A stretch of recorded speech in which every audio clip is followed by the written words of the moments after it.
His name is synonymous with television journalism. With a partner of over 20 years, Robert McNeil, he helped redefine the evening newscast and brought in-depth discussion of current affairs to the American public.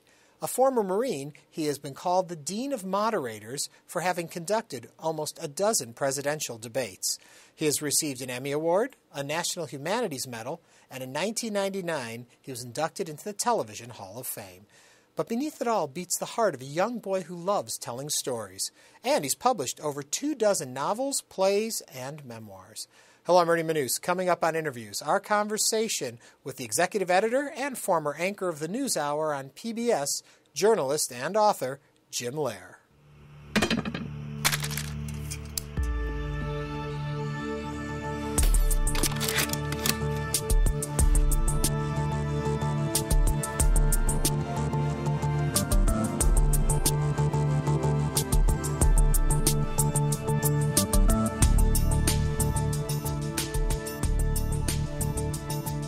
How do you feel journalism has changed over your career? Well, it's like a revolution changes things. Unfortunately, the changes or the revolution isn't over yet. And all you have to do is ask Mr. Mubarak and Mr. Gaddafi what it's like to be in the middle of a revolution. And those of us in journalism right now are the least knowledgeable about what the future is going to be. We're trying like hell to form it. And we want it very much to turn out well. But right now, the changes are enormous that have already happened and that could still happen. And it all comes about because of good things. Mm-hmm. The good things being the technological revolution and the fact that there are thousands of sources of information. But is that ultimately good or bad, to have that much access without control of it? Well, that's the problem. Back in the old days, back when I started, everybody had shared information. Everybody read their daily newspaper, watched one of the 3 commercial television network news programs, and maybe skimmed read Time and Newsweek, and that was it. And it was all straight information. And everybody, if you were to then go have dinner with somebody or go to a meeting at night to talk about issues, you'd all start at the same place before you start expressing opinions and all of that. Now, that's no longer the case. Now there are thousands of ways to get, thousands of sources of information. And it comes from blogs, it comes from shout shows on radio, it comes from shout shows and all kinds of weird things on cable television, and it comes from an increasing number of other ways. And the problem is that, as you said, is sorting through it. I'm a gatekeeper. Mm-hmm. I'm an old-fashioned white male gatekeeper in journalism. And this is what all of us were like. That's what we did, is we went through all the stuff, 2,000 stories, and we choose 20.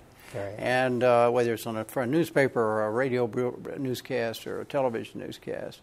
What's happened now is there's so much information, and it's coming at us like a storm, more and more every day. They put 70 million books on the Internet and all that sort of stuff. What has to happen, and we're in the process of doing it, is creating a whole new school, a whole new generation of gatekeepers, of people don't have time or the interest in sitting in front of reading of a computer screen or a television set, getting all this information all the time, much less listening to the radio all the time, or people yelling at each other and all that. But they do want to have access to all this new stuff. But I fear it goes the other way, in that because people are selecting what they want, they don't have the gatekeepers like you were to tell them what they need to know. I can spend my whole day just reading entertainment stories. Someone else can just read sports. And I think they're limiting their view as opposed to increasing it with all this information. Well, that's the problem. That's why we're in mid-revolution. That's exactly what is happening. People are interested, who come at politics from the left, they're talking to other people who come at it from the left. Right, the same, and as you say, somebody only wants to do sports, they just do sports and whatever. But there is increasing evidence that the public is beginning to say, wait a minute, what was the original set of facts here? Let me see the birth certificate. Yeah. Where is the original document? What exactly did that congressman say? Because people are picking up information, what we would call third or fourth hand, and for the first time. In other words, they're getting third or fourth hand information, but they're hearing it for the first time, and now they realize, hey, wait a minute, I'm somebody on the left, and I don't even know what the right thinks. I don't even know what the facts really are. I don't really know what's in that bill. I don't really know what Congressman so-and-so wants to do to Medicare. I want to find out. And where do I go to find out? In other words, be a second responder, and that's where public broadcasting, I think, has a terrific role to play, and it must play it. Yeah. And is think of ourselves as a second responder as well as a first responder, where you can go, okay, where do I go now? Boom. You can go and find the facts, and from somebody you trust, and that's a gatekeeper. It's an old-fashioned role in a new-fashioned setting, and just in accordance with a new set of facts. Yeah. Okay, take me all the way back, though. Okay. When did you first get the bug for news? Well, I came at it indirectly. I lived in Beaumont in South Texas, and I wanted to be a professional baseball player. I was going to play shortstop for what was then called the Brooklyn Dodgers. I was 16 years old, sophomore in high school, and the coach told me that, Jimmy, you might want to work on a backup plan because you're not a good enough ball player to ever play pro ball. That's never good advice, not is it? Not good advice.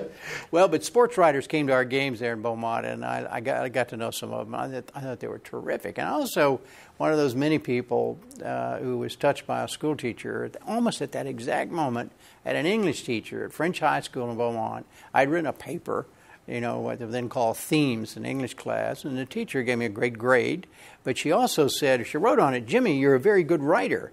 So I decided, hey, I'm going to be a writer, and told my mother, and from that day on, I went back to the newspaper. After coming home from school, told my mother, went back to school, and essentially said to the faculty advisor to the newspaper at French High School, here I am.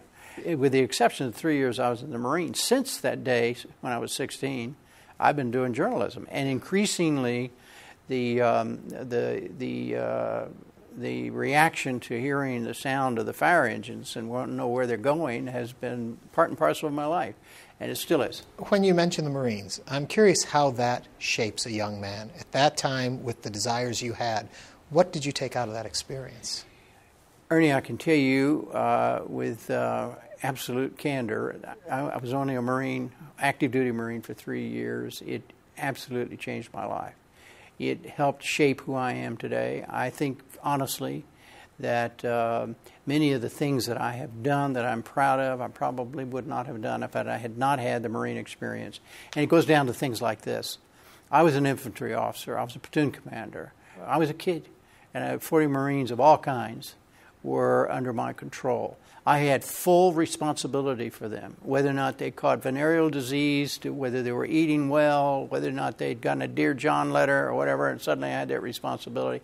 And they had a responsibility back to me. And every Marine is taught right at the beginning, you're only as safe and secure as a Marine on your right and a Marine on your left. If you take care of them, they'll take care of you.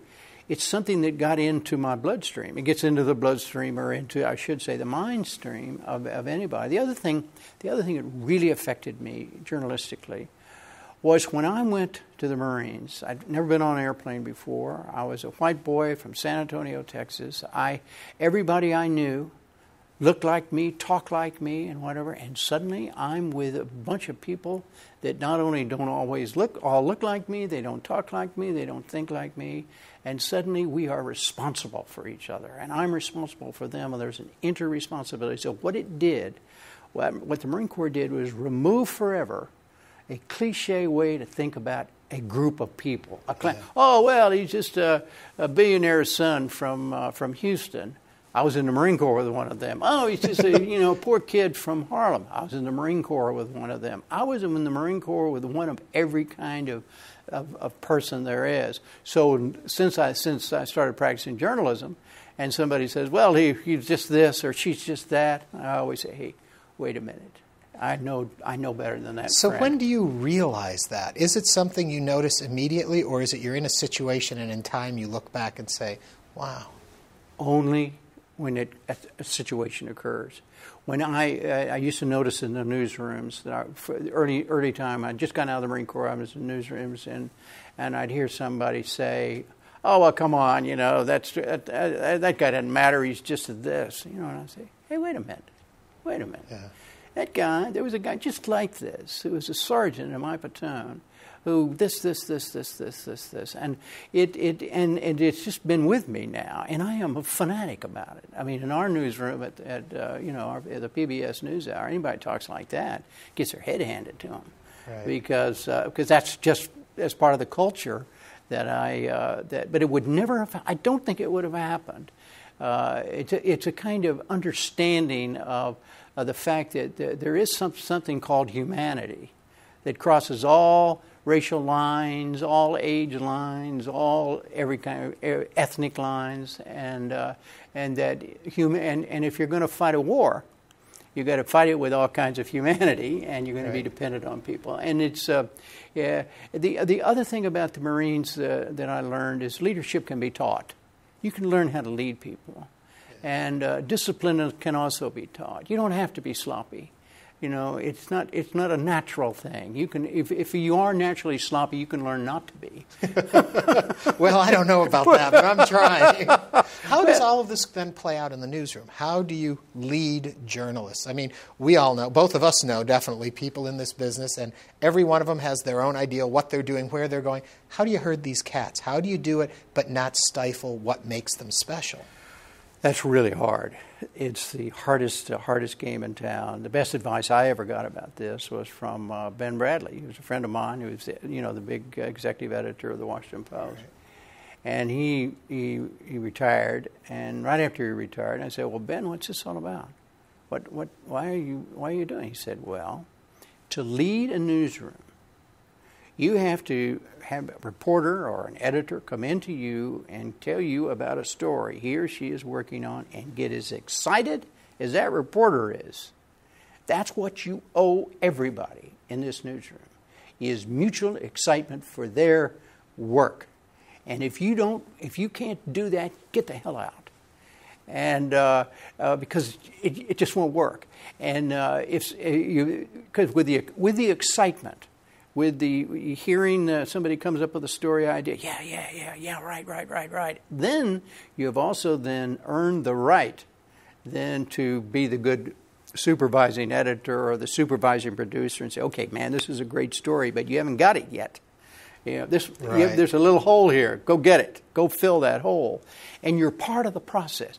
You've got to be, in a journalism organization, the executives, whatever, from assistant city editor on up or an associate producer on up, whatever, they have got to become part of the process in order to lead people, to do things that they might. Because what you want to, most journalists operate alone. Yes, you have a film crew if it's television or radio. You have a crew, but in print, but it's different. There are technical responsibilities rather than editorial responsibilities. Most reporters go to an event and look around what's going on and make independent, individual decisions about, hey, this is what happened. This is what matters. And that judgment comes from doing it many, many times, and it comes with having the support of people who not only trust you, but they test you. And it's very complicated, and as you know. Now, I mean no disrespect in how I set this question up, but you talk about excitement in the newsroom. And your show is not known for excitement on behalf of you or the anchors. Something that was very conscious with what you guys, from the way you dress, the music, the look, that was all planned. Absolutely. Well, there was when we first started, the guy was then the media critic for Time magazine. He said, McNeil and Lehrer had the courage to be serious.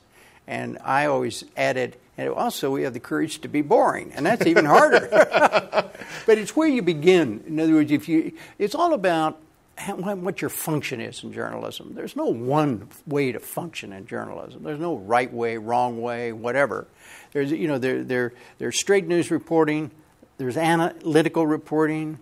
there's opinion reporting. All three of those are very legitimate. The issue for me has always been they just have to be done by different people and they have to be carefully labeled and all that sort of stuff. But when you in our case, we set out from the very beginning to be a serious news organization. Serious defined by us, not by somebody else. And that we also, McNeil is a civilized man, and I like to think that I'm a civilized man. And we were very much in sync about the fact that we were going to invite people onto our program. We were not going to beat up on them. We were going to give them enough airtime to be heard, so they can be heard and understand. We will test them. We'll ask them tough questions and all of that, but we're not going to beat up on anybody. In fact, with the Marine thing, I say all the time, I've already proved how tough I am. I sure as hell don't have to go on national television to prove how tough I am. Yeah. Well, McNeil is the same way. It's became it's our culture, and there are some times, the first to admit this. I mean, you have a decision to make. You can go something, whether it's a 6-minute story or a 12-minute story. You want 2 guests, 3 guests, whatever, and our tendency has always been, when in doubt, go with the extra guest. And sometimes that is a mistake. It's too long. It's you've told people more than the American people are going to ever want to know about a story. And that happens, and I regret it.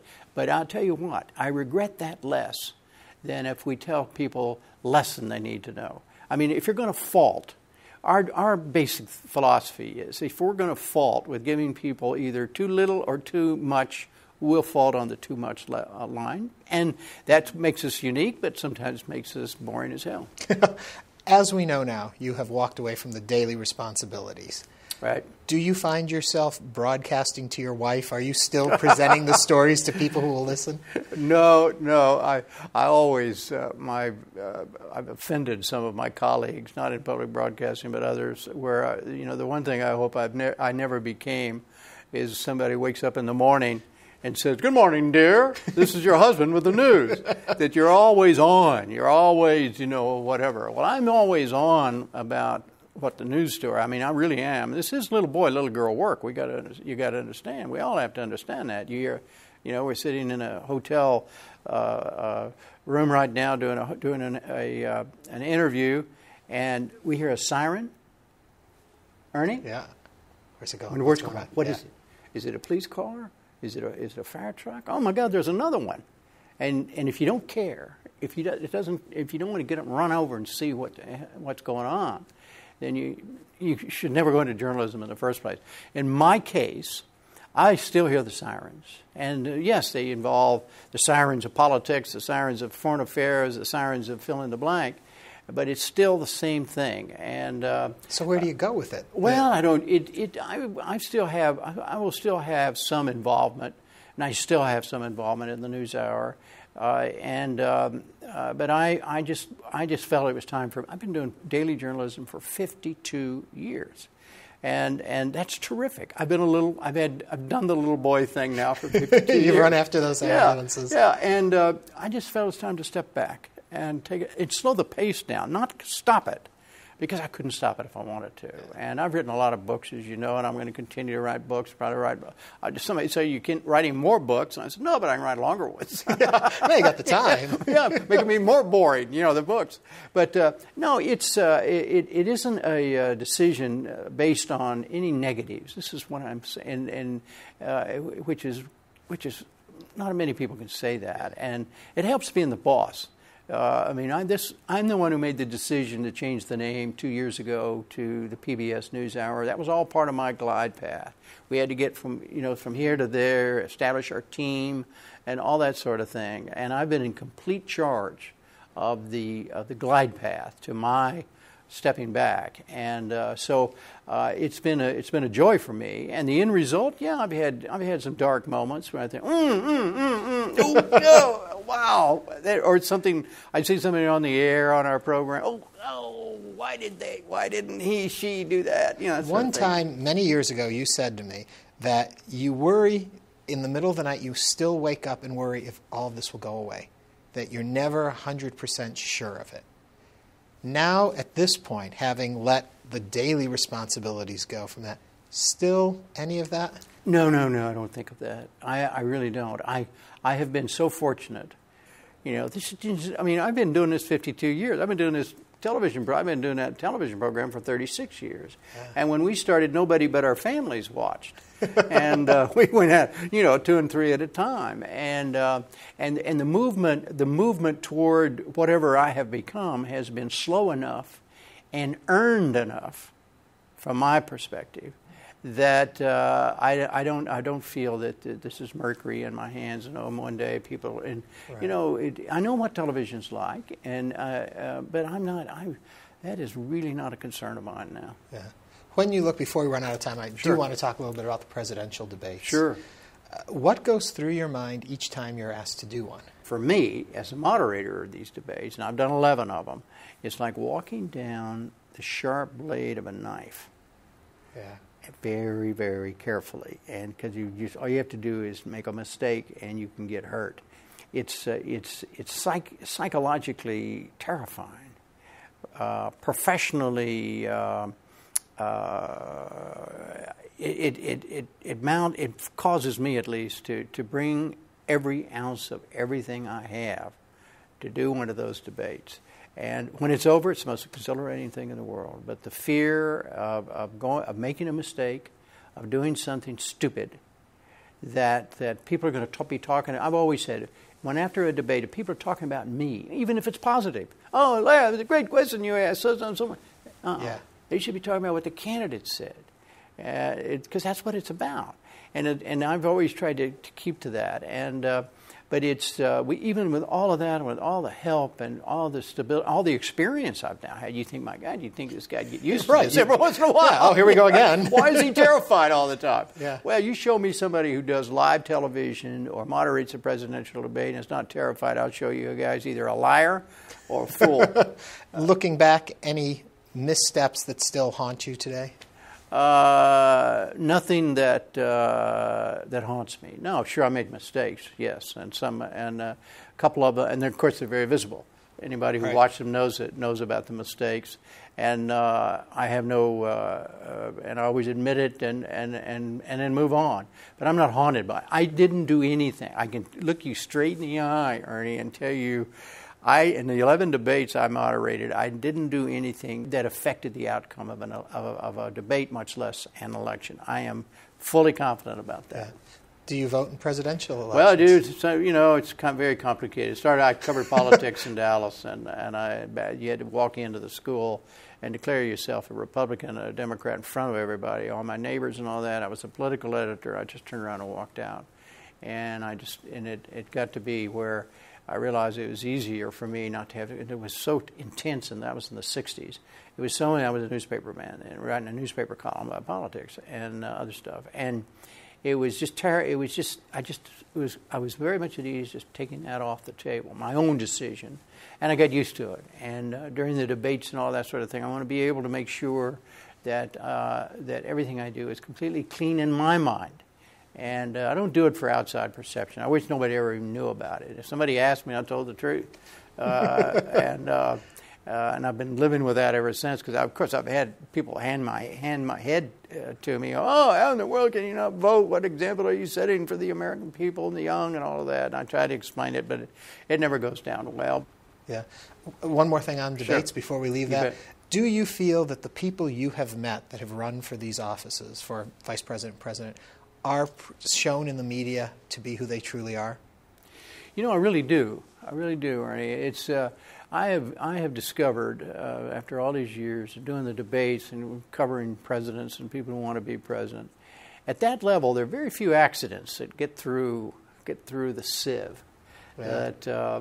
That most of those people are intelligent, well motivated, skillful in the various things that it requires to be a candidate, and I have come across very few jerks. Because the jerk filter gets most of them as well. It doesn't have anything to do with me. It just has to do with the process of running for president is staggeringly. It scrutinizes everything about you. And what the debates do, it's the final thing. But these debates are usually within the last 3 to 4 weeks before the election. By the time the debates come, 95, 96% of the people have already made up their minds who they're going to vote for. Some of them are leaning and all that. But what they're really looking for, some of the undecideds, but really what everybody's looking for is this a good person?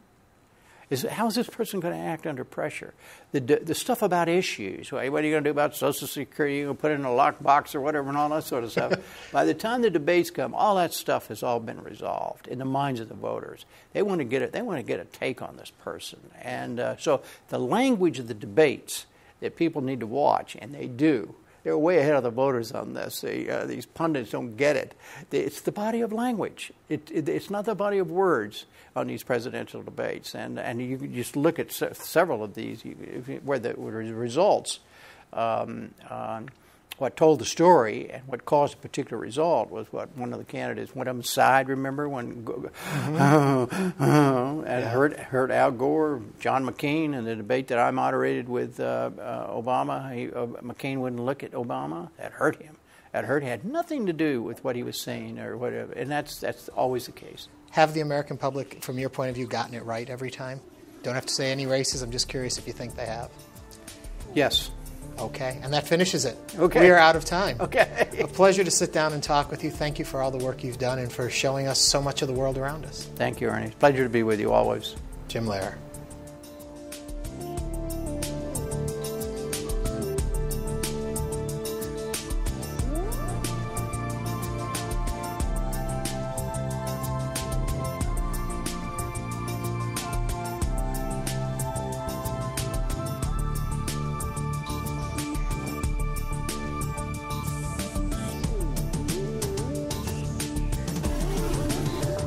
To order a DVD of this or any episode of InnerVIEWS, please visit HoustonPBS.org.